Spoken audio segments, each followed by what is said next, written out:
Ici Antoine Joubert. Aujourd'hui, combien coûte l'Acura ADX 2025, un produit que les concessionnaires attendaient depuis extrêmement longtemps, histoire de rivaliser avec des produits aussi populaires que le Audi Q3, le BMW X1 et le Volvo XC40. Du côté des constructeurs japonais, il y a peu de compétition, évidemment. Il y a le Lexus UX. Infiniti a aussi commercialisé un produit, le QX30, à une certaine époque. Et sinon, c'est le Cadillac XT4, mais qui, lui, tire sa révérence pour l'année 2026, alors que pourtant, c'est un produit qui connaît un bon succès chez nous sur le marché canadien. Mais Acura, évidemment, avait besoin d'un produit comme celui-là pour mousser ses ventes, aussi parce que la clientèle le demandait, souhaitait obtenir un véhicule plus compact, plus urbain, ce qu'Acura n'avait pas dans son catalogue depuis, évidemment, que le RDX avait grossi de façon considérable. Il faut dire que le RDX dérive du CR-V qui, lui aussi, a gagné en volume. Et comme le RDX est là depuis 6 ans sans changement maintenant, de moins en moins d'acheteurs cognent à la porte d'Acura. D'ailleurs, Acura est une marque qui a aussi besoin de travailler son image de marque. Évidemment, l'image de prestige qu'on associait à une certaine époque à la division Acura n'est peut-être plus aussi florissante qu'elle le fut et il faut aussi travailler à ce niveau-là. Alors, l'ADX, évidemment, ce n'est pas un produit qu'on considérera comme un grand produit de luxe, mais qui se distingue sur le plan esthétique par rapport à d'autres produits en compétition. Sans surprise, c'est un produit qui dérive du HR-V commercialisé chez nous en Amérique du Nord et fabriqué du côté du Mexique. C'est la même chose pour l'ADX qui se décline en 3 versions sur le marché canadien. Version de base, version A-Spec et la version A-Spec Elite qui est derrière moi. Un véhicule, évidemment, qui reçoit beaucoup plus d'éléments de luxe que la version d'entrée de gamme qui, elle, s'adressera à une clientèle qui souhaite surtout avoir un produit distinctif, mais sans nécessairement obtenir tout ce qui s'appelle accessoires de grand luxe que vous allez obtenir de ce côté-ci. Au moment où je vous parle, je me trouve dans le sud de la Californie, dans la ville de Santa Isabel, un endroit où normalement il fait très beau et très chaud, mais où aujourd'hui ce n'est pas nécessairement le cas. Cela étant dit, ça nous permet de mettre le véhicule à l'avance pour vous le présenter au moment où il arrivera en concession, c'est-à-dire le 17 mars 2025. C'est la date officielle où les concessionnaires recevront les premières unités du ADX 2025, qui risque probablement d'être le produit le plus populaire de toute la famille Acura sur le marché canadien cette année, avant évidemment qu'on arrive avec de futurs produits électrifiés, notamment le RSX électrique qui sera nouveau pour 2026, un produit qui exploitera une nouvelle technologie 100% électrique entièrement développée par le constructeur Honda et évidemment qu'on destine chez nous en Amérique du Nord à la division Acura également. Je le mentionnais un peu plus tôt, le ADX, c'est évidemment un Honda HR-V qui a été retravaillé. Et on reconnaît plusieurs éléments qui proviennent directement du HR-V lorsqu'on s'attarde au design du véhicule. Alors, le pare-brise, la fenestration tout entière, sauf les glaces de custode, la lunette arrière, ça provient directement du Honda HR-V. Il y a plusieurs panneaux aussi qui ont été légèrement modifiés, mais c'est l'habillage total qui lui donne un look à la Acura qui est passablement différent parce que sous la robe, c'est évidemment la structure complète du Honda HR-V. Ça inclut évidemment aussi tous les éléments techniques du véhicule, à l'exception du moteur qui, lui, a été troqué pour celui du CR-V. Alors, c'est l'avantage du ADX par rapport au Honda HR-V qui, lui, exploite le moteur 2 litres de la Civic de base, la Civic LX, un moteur de 158 chevaux. Ici, on passe à 190 chevaux, donc la puissance du Honda HR-V et non pas la puissance de l'Acura Integra qui est à 200 chevaux. Et la nuance ici est quand même considérable parce que Acura annonce une puissance allant jusqu'à 190 chevaux avec de l'essence suprême, mais vous pourriez aussi utiliser le véhicule avec de l'essence ordinaire et à ce moment-là, on serait autour des 180 chevaux, comme c'est le cas avec certaines versions de la Honda Civic, notamment la version hatchback qui est à 180 chevaux. Faut pas penser à la Civic SI parce que là, c'est complètement autre chose. Bref, on joue avec la puissance avec le moteur 1.5 turbo chez Honda, chez Acura, mais essentiellement, c'est un moteur qui est beaucoup plus puissant et agréable que le moteur 2 litres qu'on va retrouver dans le HR-V qui, lui, est un peu poussif. Et l'autre élément qui est intéressant sur le ADX par rapport au HR-V et qui permet de le distinguer distinguer au chapitre de la conduite, c'est forcément l'insonorisation. On a ajouté un panneau pare-feu pour isoler davantage l'habitacle, un panneau sous le capot, tout le sous-plancher est isolé, les arches de roue sont isolées et on a un matériel isolant pulvérisé à la grandeur de la cabine pour insonoriser l'habitacle. Est-ce que c'est le véhicule le mieux insonorisé de son segment? Non, mais il y a quand même un monde de différence avec le HR-V. Fallait faire cet exercice-là pour qu'on puisse qualifier l'ADX de produit premium, parce que sinon, ce serait retrouvé dans un véhicule qui ne donne aucunement l'impression d'un produit de luxe, alors que c'est ce qu'on veut vendre ici. Un véhicule qui vient se comparer évidemment au Lexus UX, au Volvo XC40, au Audi Q3, au BMW X1, des véhicules qui connaissent tous beaucoup de succès.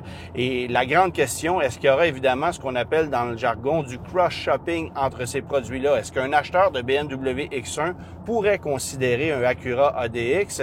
Ben, c'est évidemment en s'attardant à tout ce qu'on propose à bord du véhicule qu'on risque d'aller séduire certains acheteurs, parce que le rapport équipement-prix joue en faveur d'Acura par rapport à la compétition allemande, où il faut ajouter évidemment beaucoup d'options pour obtenir un véhicule véritablement luxueux. Certes, on a un logo qui est plus prestigieux chez les constructeurs allemands, mais ici, on obtient beaucoup de matière par rapport à ce que propose la compétition.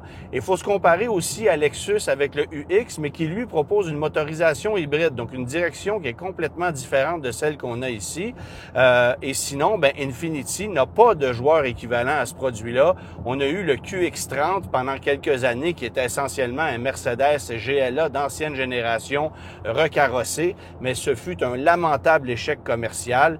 Évidemment, Acura souhaite connaître beaucoup de succès avec ce produit-là. C'est plus que nécessaire parce que la gamme chez Acura est vieillissante. Le RDX a 6 années de commercialisation dans sa forme actuelle. Alors, ça prend un produit qui va rajeunir l'image de la marque et qui va permettre d'aller chercher une clientèle avec un budget un peu plus limité ou qui ne souhaite tout simplement pas dépenser une somme aussi élevée que pour un RDX ou pour un MDX. Bon, évidemment, il y a aussi le ZDX qui est arrivé récemment, mais inutile de vous dire que ce n'est pas un vrai produit Acura. C'est un produit GM qu'on a retravaillé pour les besoins de la cause. Comme le HR-V, l'ADX est fabriqué du côté du Mexique, donc un véhicule qui risque d'être plus facilement commercialisable chez nous au Canada. Pas de taxes à prévoir en fonction de ce que le gouvernement Trump décidera. Bon, évidemment, on sait qu'on peut changer d'avis à tout moment. Là, on l'a vu dans les derniers mois, mais c'est un véhicule qui sera peut-être exempt de cette situation qui concerne plusieurs produits Acura qui sont vendus chez nous, parce que la majorité des produits Acura, essentiellement, sont fabriqués aux États-Unis. Il faut savoir qu'Acura est désormais une marque uniquement nord-américaine. Il fut une époque où on la commercialisait aussi du côté de la Chine, mais cette époque-là est révolue. Et je le mentionnais, il y a le moteur 1.5 litres turbo à 190 chevaux qui fait un travail franchement intéressant de pair avec la boîte CVT. Plusieurs vont considérer ça comme un handicap, mais je vous avoue que son rendement est tellement remarquable que, en ce qui me concerne, ce n'est pas un désavantage. Je peux vous dire qu'il y a des transmissions traditionnelles chez la compétition qui n'offrent pas un rendement aussi intéressant que ça. Et au final, ben, ça permet d'obtenir des performances qui sont plus qu'honnêtes pour un rendement énergétique qui l'est tout autant. Ce n'est pas révolutionnaire, ce n'est pas exceptionnel au niveau du rendement énergétique. On annonce une moyenne combinée à 8,5 litres au 100, 7,7 sur route.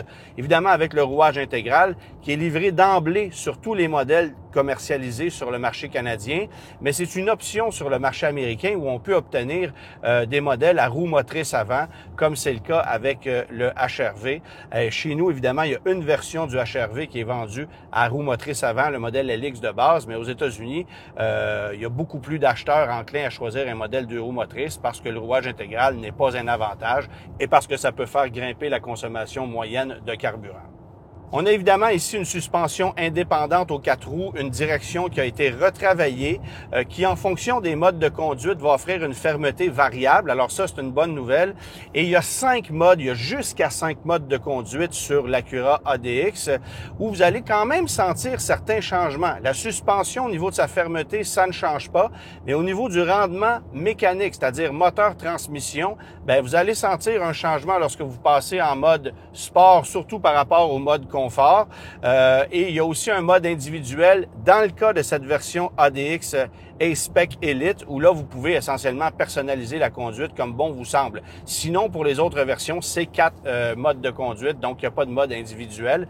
Mais c'est en activant les différents modes de conduite que vous allez aussi sentir un changement au niveau de la sonorité mécanique, surtout lorsque vous exploitez de façon plus accentuée la puissance. Évidemment, en mode sport ou en mode normal, vous allez avoir une sonorité un petit peu plus envoûtante. En mode confort, ben là, ça se fait un peu plus discret dans la mesure où, évidemment, cette mécanique-là peut se montrer discrète lorsqu'on la grimpe à 6 ou 6500 tours.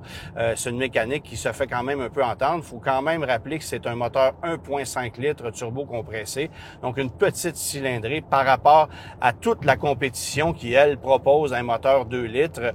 Alors, c'est souvent des moteurs 2 litres turbo qu'on va retrouver. C'est le cas chez BMW, chez Audi, chez Mercedes-Benz, chez Volvo, bref, chez l'ensemble des compétiteurs. Et ici, ben, on exploite une mécanique connue qui provient directement de chez Honda. En modifiant les modes de conduite, vous allez aussi remarquer à la planche de bord que la couleur de l'instrumentation va changer. Si vous êtes en mode neige ou en mode normal, vous allez avoir un éclairage qui est en blanc. Ça passera au bleu en mode confort et au rouge en mode sport.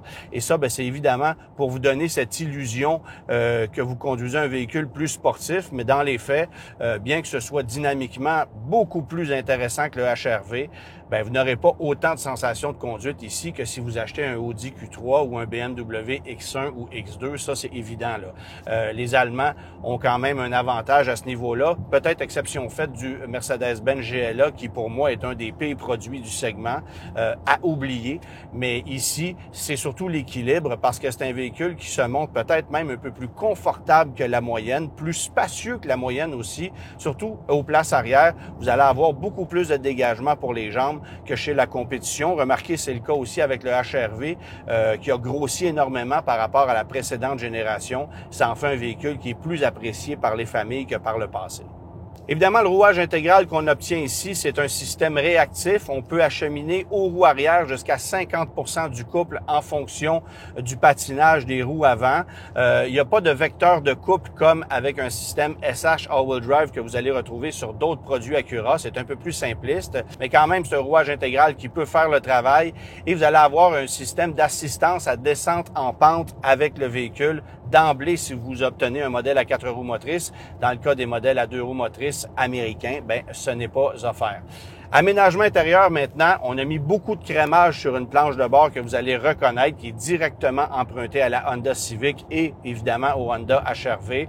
Vous allez avoir cet écran de 9 pouces standard. Dans le cas de la version A-Spec Elite, ça vient avec l'intégration Google, donc Google Maps qui est intégré, l'assistant Google que vous n'aurez pas sur un modèle standard ou une version A-Spec régulière. Alors, petit avantage de ce côté-là, mais vous allez avoir Apple CarPlay, Android Auto sans fil, bien évidemment. Port USB-C à l'avant comme à l'arrière. Ça, on ne l'a pas dans le HR-V. On est encore avec les vieux ports USB traditionnels. Alors, ça demande à être amélioré, évidemment, du côté de chez Honda. Mais considérant les besoins actuels, ben, on a ajouté des ports USB-C dans le ADX, qui est une bonne nouvelle. Instrumentation 100% numérique de 10,2 pouces, paramétrable. Je le disais aussi, qui peut changer de couleur en fonction du mode de conduite.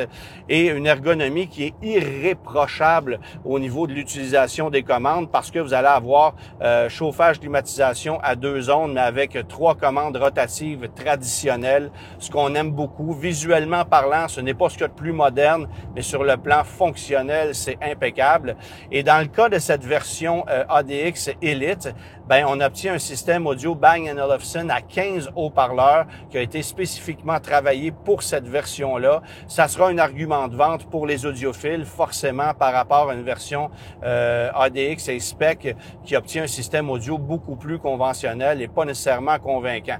Il faut aussi savoir que pour tous les modèles canadiens, de la version de base jusqu'au modèle Elite, on obtient le toit ouvrant panoramique qui n'est pas offert sur le HR-V au Canada. Le HR-V peut obtenir un toit ouvrant traditionnel, mais qui n'est pas panoramique. Alors, c'est un élément qui est de plus en plus en demande sur les véhicules de ce créneau-là. Aux États-Unis, c'est une option, mais au Canada, c'est offert de série parce que, semble-t-il, on va avoir plus de lumière chez nous. Visiblement, il y a une période de l'année où on en manque peut-être un peu trop. Je mentionnais l'espace aux places arrière. Ça, c'est quand même assez convaincant. Vous allez pouvoir installer 3 personnes dans un confort relativement intéressant. Et au niveau de la soute à bagages, 690 litres de volume utilitaire. En rabattant les sièges qui se rabattent pratiquement à plat, c'est 1560 litres de volume utilitaire. On aurait aimé pouvoir bénéficier, bien sûr, de la technologie Magic Seat qu'on avait dans la précédente génération du HR-V et qui est disparue avec le modèle de dernière génération. Ça aurait permis d'optimiser encore davantage le volume utilitaire, mais c'est déjà quand même très bien. Mais c'est surtout plus spacieux que la grande majorité des véhicules en compétition, incluant le Lexus UX, qui, lui, est drôlement moins spacieux. En fait, chez Lexus, ce n'est pas un véhicule que vous allez vous procurer pour une utilisation à vocation familiale, alors qu'ici, c'est totalement possible. Évidemment, avant de passer à la facture, un mot sur l'agrément de conduite, parce que chez Honda, ça a toujours été un élément très important. Et s'il y a un véhicule dans la grande famille Honda Acura qui déçoit pour le manque d'agrément de conduite, pour son côté beige ou un peu insipide, c'est le Honda HR-V. Et la bonne nouvelle, c'est qu'on vient corriger plusieurs éléments qui font défaut sur le HR-V, avec une direction qui est plus communicative, avec bien sûr un moteur qui offre plus de puissance. Pas une puissance exceptionnelle, mais qui est convaincante, alors que dans le cas du HR-V, il en manque, clairement. C'est un véhicule qui est mieux équilibré, qui a une tenue de route un petit peu plus inspirante également. Et le fait qu'on ait un habillage plus luxueux, une présentation plus premium, ça change carrément la perception du produit par rapport à un HR-V qui, sur le plan esthétique, est littéralement ennuyeux. Le truc qui est cependant très drôle, c'est qu'on affirme chez Acura avoir de nouvelles couleurs qui sont exclusives au ADX du côté de chez Acura, mais ce sont toutes des couleurs que vous pouvez obtenir sur différentes versions du HR-V. Par contre, la différence, c'est que dans le cas du ADX, on a un choix de couleurs intérieures en fonction de la version que vous allez choisir.